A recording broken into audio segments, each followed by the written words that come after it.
Yun, at eto na nga. Nagchat-chat na mga kampi ko sa Discord. Ang score natin 117-119.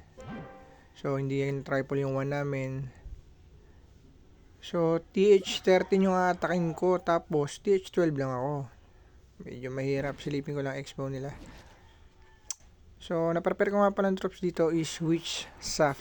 So, isasap natin yung Inferno.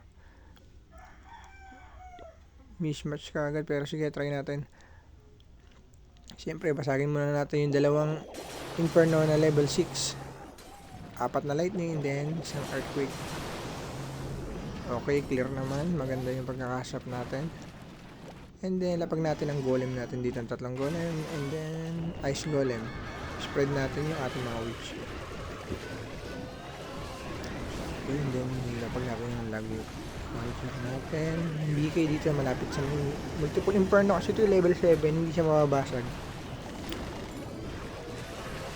Kailangan maganda lang yung pagkakapanel nito. Yan, diyan ka pumunta is golem.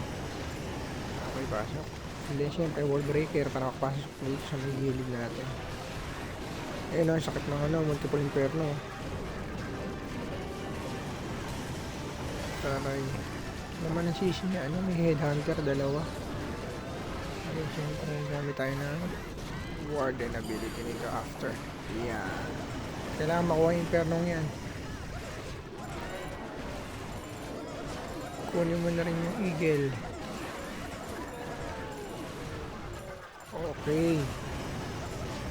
Goods. Eagle. Yan. Sakit pa rin yung X-bow niya Max. Yung X-bow. Sakit to. Pero sige.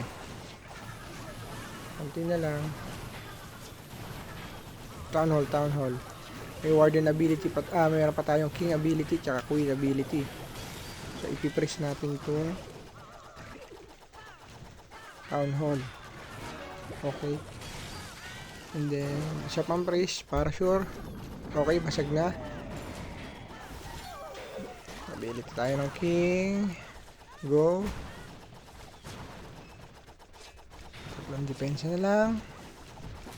Archer tower. Apat pa pala yung sa baba.